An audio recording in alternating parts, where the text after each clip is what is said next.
How are you doing? I'm great. How are you? I'm doing very good. Do you enjoy the conference?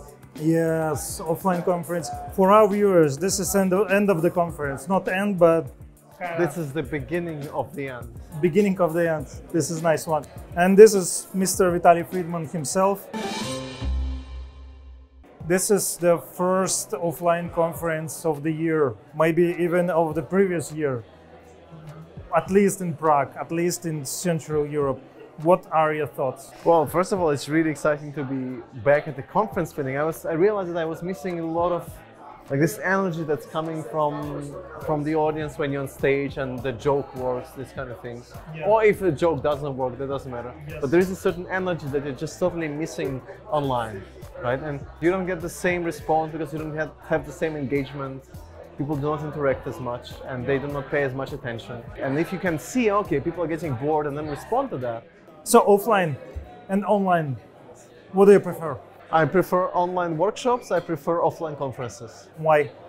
Because with online workshops you can actually reach a lot of audience and you can have a lot of engagement. People can share the screen and then you can talk with people around the world.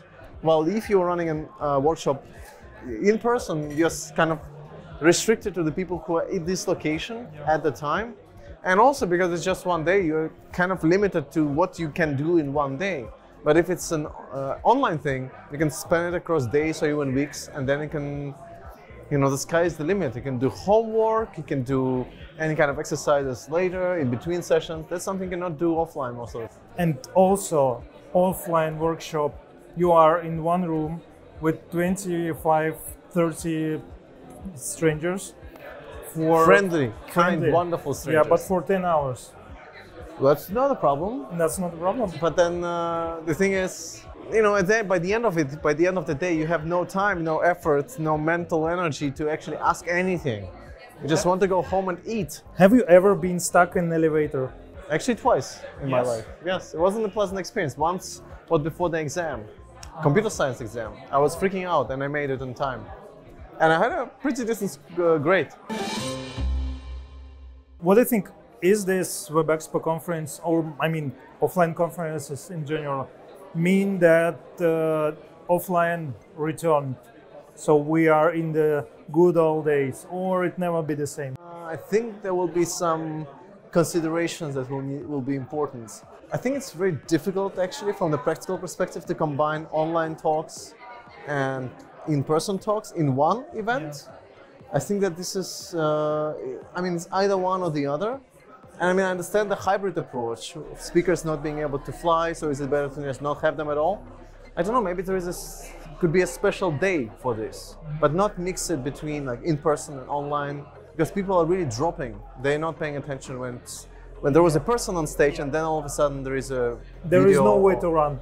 Yes, and also it's just really has a certain impact on the atmosphere, because if you have energy with somebody who is very energetic and comes and speaks in front of you and speaks to you, and then you have just the recording, and then you have this, somebody energetic again. It's kind of, this atmosphere is ruined and then rebuilt, and it's not as good as it could be, I think.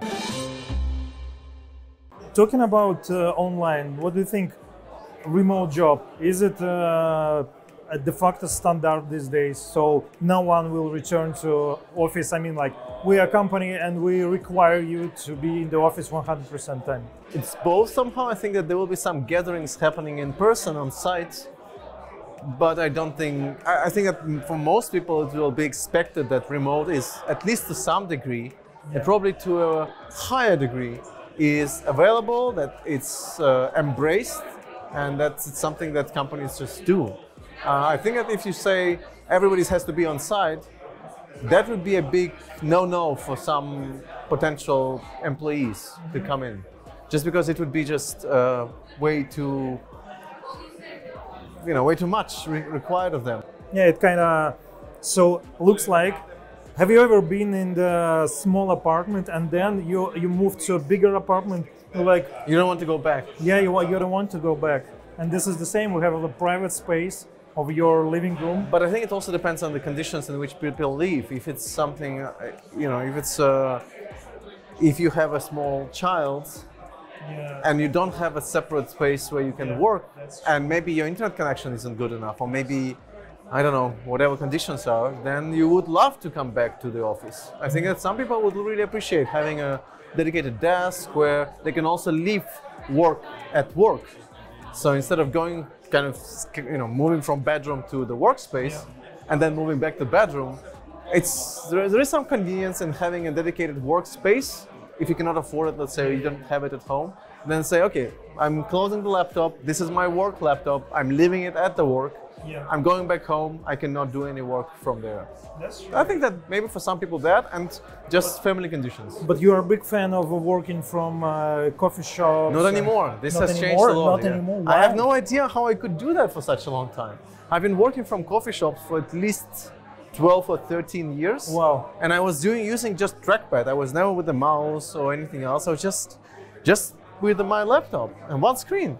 And then when this happened, like probably in April or May, I thought, okay, maybe I should get a mouse or something, just give it a try. And then I had a mouse, and then I had an external keyboard, so I had a stand, and then I had a secondary screen, and then I thought, okay, maybe I should invest into lighting, so I had the light, and then the camera, so I had a camera, and then a proper microphone, so I have a microphone, and this is so nice. The only thing I haven't exchanged yet is the chair. That's important, like for working. Right? That's important. Yeah, your back will say thank you after. I have no idea how I can work with trackpad anymore. It's so much slower. And then also when you're writing or coding, it's really nice to have a secondary screen. That's true. How many screens do you have? I have one 4K monitor and a laptop screen. Okay, so two. Basically. Two. Yeah, it's enough. Yeah, I think I have two now, but I feel like maybe I should have three. Three. So but then if you have three screens, it's really difficult to go to a coffee shop. With three screens, like, sorry, I need a couple of Plus, hours. you need a stand, you need external keyboard, you need the mouse. Like, imagine the thing. It was impressive this summer, right? I every single summer I had the same problem because the MacBook would, fire up in summer, in high summer. And so typing on it was really it's not comfortable. And now I have a stand, and the laptop stands on the stand, and I have an external keyboard that always has the same temperature. It's incredibly convenient to type. Maybe we are becoming old, and I love my stand, I love my second monitor, and yeah. But maybe we will discover some sort of portable setup where you can move around. You just need like 7 minutes to prepare it in the coffee shop. I have a startup idea, like Uber, but for workspaces. For workspaces. So you're like, okay, I want to go visit something, but I want to work. So you go into the car, and the car has a stand and laptops and everything. But then plus installation service. And of course, and air conditioner. Maybe too much. But just imagine coding at the speed of 100 kilometers per hour. Like you coding, and signal goes forward. Yeah, I can imagine, like, for example, for co-working spaces it would be great. Like you say, I want to book a co-working space or slot, and then in there I come in, everything needs to be set up. Secondary screen, everything just like I like it. It sounds more like an office now, doesn't it? Well, yes, it is an office. So or maybe a separate space. What's the point? Yeah. Future and advisors. You know a lot about tech, about IT, about front-end, about web design, about smashing magazine and other stuff. What is the future of tech? And I see a couple of trends. I don't know, would you agree or would you disagree? But I see that tech is kind of like dissolving, because in the future everyone will know front-end or back-end or whatever. There's going to be no front-end or back-end, just, I don't know. Just full stack, you think so? Full stack. New people coming in, people at school, they learn Python, they know Python better than you. So maybe in the future, programming gonna be the same as English. Yeah, I think it's a very interesting point, because I think that one thing that probably will change, and I think that there are a couple of schools. I read an article, I think a year ago or so, where it is becoming very important to teach front-end in school. So you have some general studies like physics, chemistry, and all of that, right? And I think that people realize that there are two missing parts in that story. Because it's very common that you have some sort of computer science in school, but basic, or I don't know what you're going to do there, right? Maybe Python, right? But then another thing is really social skills, but not social in terms of how to communicate, how to present yourself, but things like investing or stocks or how this world works or insurance. This is also, like, there are some schools that actually implement that as a part of study too. I heard one story that in some school in the US, students of like sixth class, so the really young kids, they went to bank, they opened the account for $5 to learn how it works, and but then this bank was accused by another bank, big bank, and they charged all the accounts less than $5 with the $5, so it's like a changing, and those kids, they lost all the money, like $5. This is really good advice in life. Yeah, but I think in general, like, those things, it does change, I think, in some way. When it comes to front end or back end, I don't know, I'm just getting very excited, I guess, fascinated, I would say, by just what is next at all. Because it seems like we've been doing design systems now for what, 7-10 years, isn't it? So we've been doing front end now, and JavaScript has been evolving massively, and CSS and all. And it just keeps, and we have more and more APIs. You can do whatever at this point, and probably will be doing whatever you want. And also, the browser is everywhere now, and it's accessible, but the result is not very nice most of the time. Like the outcome that we see when we click a link somewhere, usually not very nice. That's something we have to work on. If you have one wish, what would you change in the world? Maybe not front end or back end or design, but in the world, like. I would love to see a bit more decent, respectful, I would say, experiences on the web.